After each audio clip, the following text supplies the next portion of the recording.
దేశంలోనే భవిష్యత్ ఆర్థిక శక్తిగా అభివృద్ధి చేయాలనే లక్ష్యంతో తెలంగాణ రైజింగ్ గ్లోబల్ సమ్మిట్ 2025ను డిసెంబర్ 8-9 తేదీల్లో హైదరాబాద్లోని భారత్ ఫ్యూచర్ సిటీలో విజయవంతంగా నిర్వహించాం. ప్రధాన రంగాలలో ప్రపంచ స్థాయి పెట్టుబడులను ఆకర్షించడానికి ఈ సమ్మిట్ ఒక ముఖ్య వేదికగా నిలిచింది.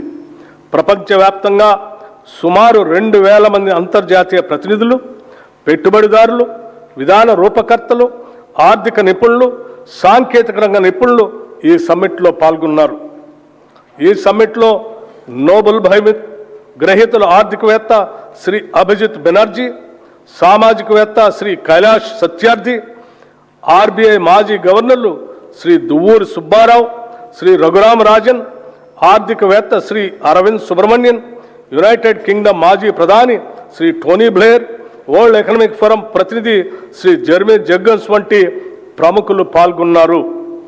అదేవిధంగా పరిశ్రమల రంగం నుంచి శ్రీ శంతన్ నారాయణ్, శ్రీ ఆనంద్ మహేంద్ర, శ్రీ ప్రేమ్ వాట్సా, శ్రీ ఎరిక్ స్వైడర్ వంటి ప్రముఖ పారిశ్రామికవేత్తలు కూడా పాల్గొన్నారు. ఈ సమ్మిట్ సందర్భంగా తెలంగాణ రైజింగ్ విజన్ 2047 పత్రాన్ని అధికారికంగా విడుదల చేయటం జరిగింది. ఈ విజన్ పత్రం క్యూర్, ప్యూర్, రేర్ అనే 3 ప్రాంతాల ఆధారంగా సమతుల్య సుస్థిర అభివృద్ధి సాధించడానికి రాష్ట్ర దీర్ఘకాలిక అభివృద్ధి వ్యూహాన్ని ప్రతిపాదించింది. సమ్మిట్ సందర్భంగా దాదాపు 100 పైబడి ఎంఓయూలు కుదుర్చుకున్నాం. వీటి ద్వారా సుమారు 5,75,000 కోట్ల రూపాయలు పెట్టుబడులు పెట్టడానికి పెట్టుబడిదారులు తమ ఆసక్తిని వ్యక్తపరిచారు. హైదరాబాద్లో సాఫ్రన్ సిఎఫ్ఎం అంతర్జాతీయ ఏరోక్రాఫ్ట్ ఇంజిన్ యొక్క మెయింటెనెన్స్, రిపేర్ మరియు ఓవరాల్ ఎంఆర్ఓ సదుపాయ కేంద్రాన్ని ప్రారంభించడం ఒక చారిత్రాత్మక ప్రభుత్వ విజయం. గౌరవ ముఖ్యమంత్రి శ్రీ రేవంత్ రెడ్డి గారు దావోస్లో next gen life sciences policy 2026-2030ను ఆవిష్కరించారు. ఈ పాలసీ లక్ష్యం 2030 నాటికి ఆర్టిఫిషియల్ ఇంటెలిజెన్స్ పరిశోధనాభివృద్ధి మరియు ఆధునిక తయారీ రంగాల్లో తెలంగాణను ప్రపంచంలో మొదటి 5 లైఫ్ క్లస్టర్లలో ఒకటిగా నిలపటం. ఈ రంగంలో ఇప్పటిదాకా 73,360 కోట్ల పెట్టుబడుల్ని ఆకర్షించాము. దీనివల్ల 1,00,000 మందికి ప్రత్యక్షంగా మరియు 2,50,000 మందికి పరోక్షంగా ఉద్యోగాలు సృష్టించబడతాయి. సింగపూర్కు చెందిన ఏజీఐడిసి, వియత్నాంకు చెందిన వెన్ గ్రూప్, జేసీకి ఇన్ఫ్రా ప్రాజెక్ట్స్ లిమిటెడ్ సంస్థల నుంచి మొత్తం 1,03,500 కోట్ల రూపాయల పెట్టుబడులు వస్తాయి.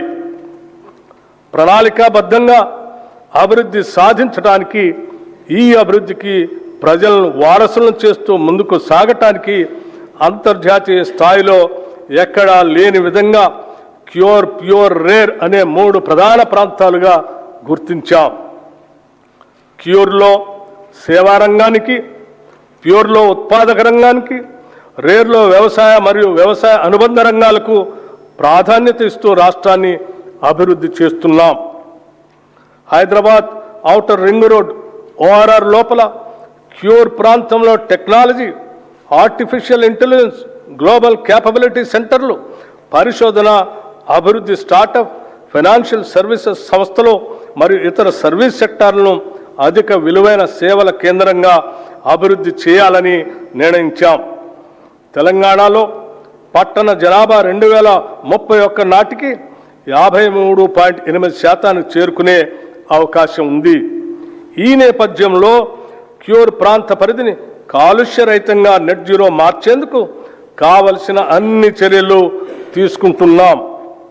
ఈ సందర్భంగా health policy, Hyderabad industrial lands transformation పాలసీని కింద కాలుష్య కారక పరిశ్రమలను ఓఆర్ఆర్ బయటికి తరలించేందుకు మరియు సింగిల్ యూజ్ ప్లాస్టిక్ వినియోగాన్ని నిషేధించేందుకు చర్యలు తీసుకుంటున్నాం.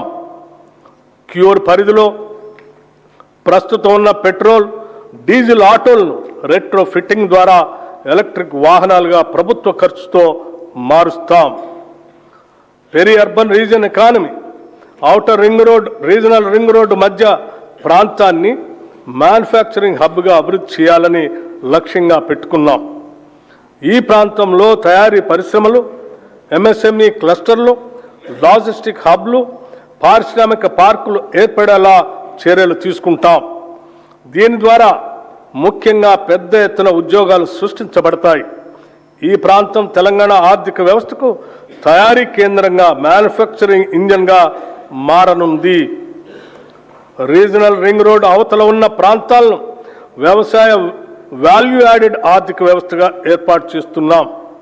ఇందులో ఆహార ప్రాసెసింగ్ పరిశ్రమలు, విలువ ఆధారిత వ్యవసాయం, పర్యావరణ పర్యాటక రంగంపై ప్రత్యేక దృష్టి సారిస్తున్నాం. దీని ద్వారా గ్రామీణ ప్రాంతాల ఆదాయం పెరిగి సమగ్ర ప్రాంతీయ అభివృద్ధి సాధ్యమవుతుంది. హైదరాబాద్ అభివృద్ధికి ప్రభుత్వం పలు చర్యలు తీసుకుంటుంది. ఔటర్ రింగ్ రోడ్ అవతల లోపల ఉన్న 20 మున్సిపాలిటీలను, 7 కార్పొరేషన్లను విలీనం చేస్తూ జిహెచ్ఎంసీ ప్రాంతాన్ని పరిపాలనా సౌలభ్యం కోసం ప్రభుత్వం